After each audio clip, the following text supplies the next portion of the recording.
pasti dia akan bisa adaptif dengan dunia kerja. Kalau ketika aku menjawab pasti nggak usah buru-buru. Karena yang sebenarnya dicari oleh banyak beasiswa itu ya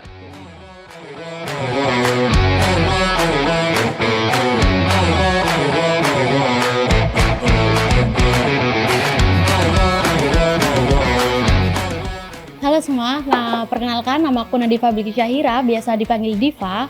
Aku dari Departemen Kimia, Fakultas FSAD, Angkatan 2024. Di sini aku penerima beasiswa Posko UKT IKOMA ITS semester genap 2025-2026. Salam kenal semuanya. Halo semua, aku Muhammad Farudin Zuhri, biasa dipanggil Farudin. Di sini aku dari Departemen Teknik Kimia Industri, Fakultas Vokasi ITS Angkatan 2022. Di sini saya sebagai penerima beasiswa Yayasan Tunas Unggul Bangsa atau ITUB pada tahun 2023. Halo semua, aku Muhammad Aldianor, biasa dipanggil Aldi, dari Program Studi Sains Komunikasi Departemen Studi Pembangunan, FDKBD, Angkatan 2025. Dan saat ini, saya merupakan salah satu awardee Black Scholarship Batch 11 dari Angkatan 2025. Salam kenal semua! Halo semuanya, perkenalkan aku Ahmad Ihsan Maulana, biasa dipanggil Ican karena Ican, dari Departemen Sistem Informasi FTIC, penerima beasiswa KIPK tahun 2024. Salam kenal semua! Halo semuanya, perkenalkan nama aku Iki Advinur Muhammad, biasa dipanggil Advi, dari Departemen Teknologi Informasi, Fakultas FTIC, Angkatan 2022. Aku penerima beasiswa Pemimpin Masa Depan tahun 2025. Halo semuanya, perkenalkan nama aku Nadia Aidila Asya Putri, biasa dipanggil Aidila. Aku dari Departemen Sistem Informasi FTIC, Angkatan 2023 sebagai penerima beasiswa Jarum Plus Angkatan 41. Di dalam koper ini tersimpan berbagai macam benda. Setiap benda menyembunyikan satu pertanyaan yang akan dijawab oleh para peserta secara bergantian. Tak ada yang tahu pertanyaan apa yang akan muncul hingga benda itu dipilih.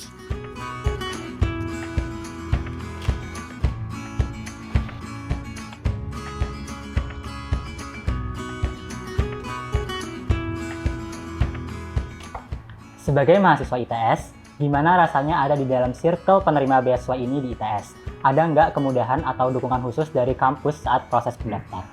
Rasanya menjadi circle penerima beasiswa ini, apalagi beasiswa saya menyediakan asrama, jadinya kami hidup bersama dari awardee-awardee yang lain. Jadi circle pertemanannya alhamdulillah sehat dan kami saling mendukung satu sama lain. Oke, kalau di sini kita bicara bagaimana circle yang ada di penerima beasiswa, itu pasti kita anggap sangat luar biasa di situ. Karena kita di situ berada dalam lingkar pertemanan yang memang di situ sangat kompetitif. Karena dari awal sebelum kita sebagai awardee itu kan ada seleksi ya. Nah seleksi itu kan ada beberapa hal yang perlu disiapkan dan juga kita nggak cuma prestasi di indeks prestasi atau PSIPK aja, tapi di situ kita juga melampirkan prestasi non-akademik dan juga kita bisa akses semua informasi langsung di satu pintu di My ITS Student Connect dan nggak jarang juga di himpunan mahasiswa departemen itu juga nge-share info-info kayak gitu.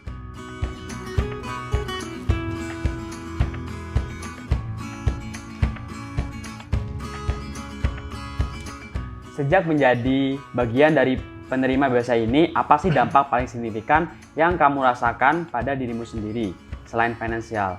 Bagaimana sih beasiswa ini mengubah cara kamu melihat peluang masa depan yang dulunya tuh mungkin terasa mustahil?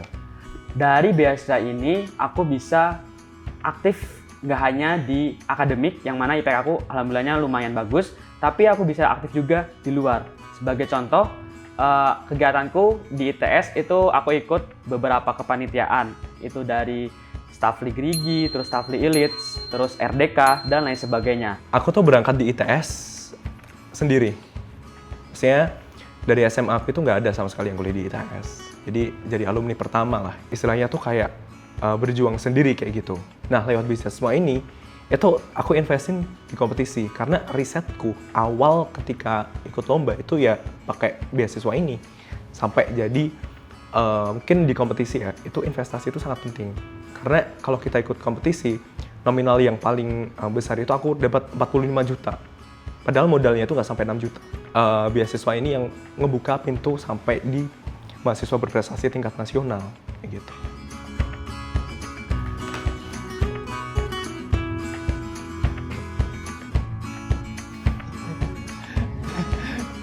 bagaimana cara kamu menjawab pertanyaan tersulit saat sesi wawancara beasiswa kemarin?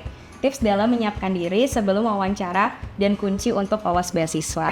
Ini pasti pertanyaan menarik banget ya, karena kan mostly kalau misalkan kita bahas seleksi beasiswa yang paling challenge itu di wawancaranya ya. Nah, kalau dari aku sendiri pasti sebelum daftar beasiswa atau sebelum wawancara tuh harus latihan wawancara dulu gitu ya. Pertama pasti nguatin riset dari beasiswa itu. Karena sebenarnya kalau kita daftar beasiswa itu bukan cuma tentang gimana kita memperkenalkan diri kita, tapi bagaimana recruiter atau yang wawancara kita itu ngerti kita itu orangnya kayak gimana, terus kira-kira kita itu fit atau enggak dengan beasiswa itu. Kalau ketika aku menjawab pasti nggak usah buru-buru, tenang aja, dibuat santai. Dari antara pihak pewawancara dengan kita yang sedang diwawancara itu nggak ada canggung. Namun dari keluasan itu tadi, sebaiknya kita tidak memanfaatkan keadaan tersebut untuk menampilkan kesedihan kita, karena pihak pewawancara itu menganggapnya kita terlalu kayak mengemis atau meminta gitu loh. Padahal dari pewawancara itu mintanya kita yang ya udah ala kadarnya, apa nyatanya, apa yang kamu sedang hadapi itu ceritakan, tapi jangan memanfaatkan keadaan. Terus ada 3 yang aku pegang kata sih. Jadi yang pertama itu be confident, percaya diri terhadap apa yang teman-teman punya, seperti itu. Yang kedua, be yourself gitu. Jadilah dirimu sendiri. Jangan sampai teman-teman ini jawabannya mengada-ngada alias menjadi orang. Karena yang sebenarnya dicari oleh banyak beasiswa itu ya keunikan dari kemampuan masing-masing diri teman-teman sendiri gitu. Terus yang ketiga itu ada do your best. Ya teman-teman lakukan yang terbaik.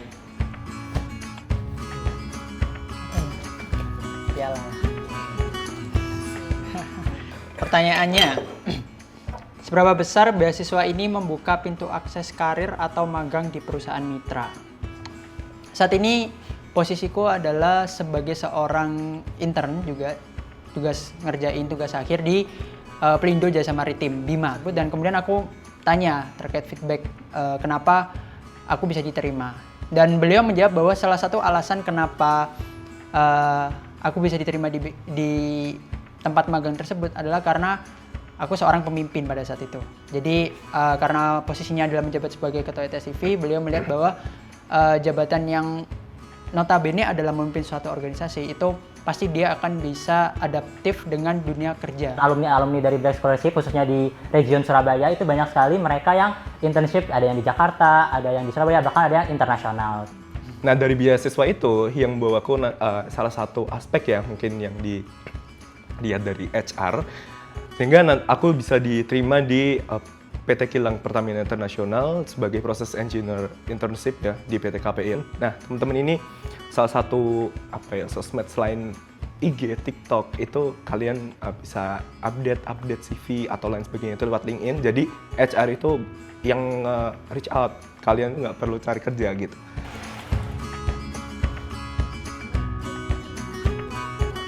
Baik. Adakah program pengembangan diri wajib yang harus diikuti dan apa saja benefit yang kamu dapatkan selain bantuan dana UKT? Mengenai program pengembangan diri yang diajukan oleh bantuan UKT ini tidaklah signifikan karena bantuan UKT ini kan memang internal dari ITS dan juga tidak ada kayak harus begini begitu. Jadi syarat dan kriteria yang diajukan oleh e-committee juga cukup bisa dibilang ringan karena syaratnya harus mahasiswa aktif ITS pada semester ganjil atau genap pada saat beasiswa itu diajukan, tidak boleh sudah menerima beasiswa atau bantuan lain, harus ada surat pernyataan tanggung jawab mutlak atau sanggupan membayar sisa UKT, serta harus data yang dikirimkan itu benar-benar bisa dipertanggungjawabkan. Nah, ketika nantinya ada data yang salah atau salah digunakan itu akan ditindak sesuai sanksi yang berlaku. Program pengembangan khususnya di Black Scholarship sendiri itu per bulan itu pasti ada, khususnya kayak di bidang religi seperti kayak tahsin-tahfiz itu ada. Terus kalau misalnya dari segi karakter itu juga dapat banget per bulannya, seperti kayak self confidence ataupun dari gimana cara kita membranding diri itu dapat.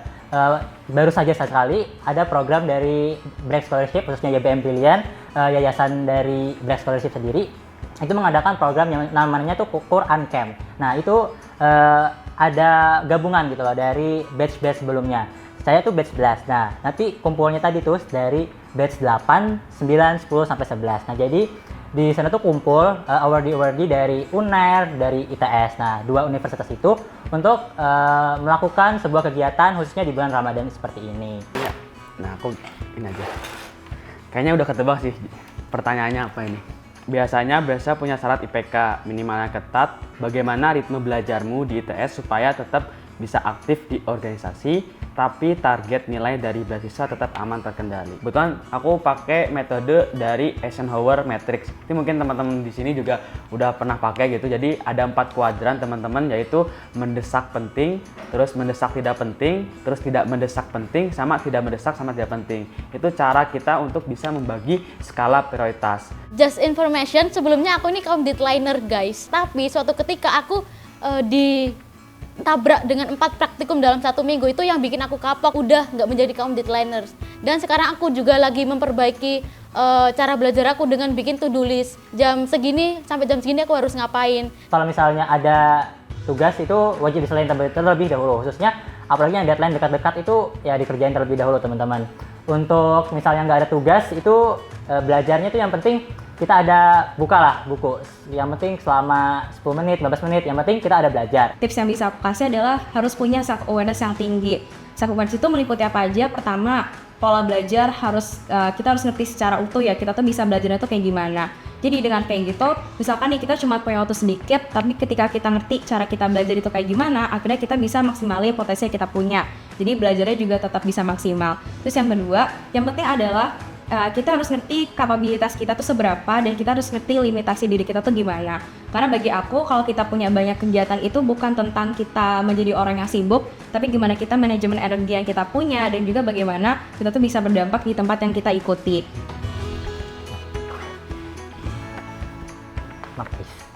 Apa syarat dan kriteria ideal yang dicari beasiswa ini? Apakah mereka lebih mengejar prestasi IPK tinggi atau justru mencari sosok leader yang aktif organisasi dan punya prestasi non-akademik?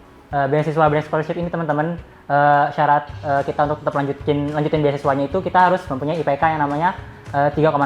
Nah, jadi kita harus mendapatkan IPK 3, yang dimana standar lah, nggak tinggi, nggak rendah banget. Jadi untuk kita melanjutkan beasiswa itu sebisa mungkin teman-teman bisa survive untuk mendapatkan IPK 3. Kalau misalnya di beasiswa pemimpin masa depan ini, itu semuanya juga dilihat ya teman-teman, dari IPK terus juga pengalaman di organisasi. Cuma mungkin memang yang menjadi nilai plusnya adalah kalau misalnya mungkin teman-teman adalah part of BOD itu tadi, atau board of director dari organisasi yang teman-teman jalani saat ini gitu. Mereka yang bisa menjalankan akademik dan non-akademik secara beriringan tanpa harus mengorbankan orang lain dan diri sendiri.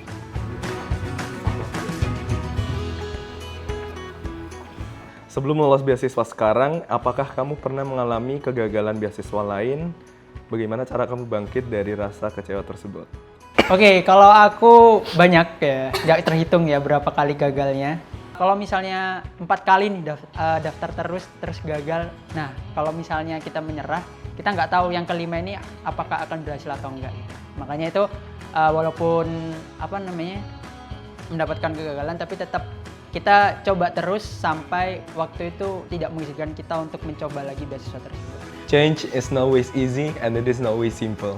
Di setiap kesulitan pasti ada kemudahan, teman-teman. Seperti itu. Jangan menunggu hal itu sempurna, tapi ciptakanlah kesempurnaan itu. Sebaik-baiknya manusia adalah mereka yang bisa banyak memberikan manfaat bagi sekitarnya. Jadikan kekuranganmu itu untuk bisa mencapai kelebihanmu. Jadi semangat teman-teman. Baik buruk yang terjadi dalam kehidupanmu, itulah yang terbaik buat kamu. Jadi tetap positive thinking dan jangan menyerah.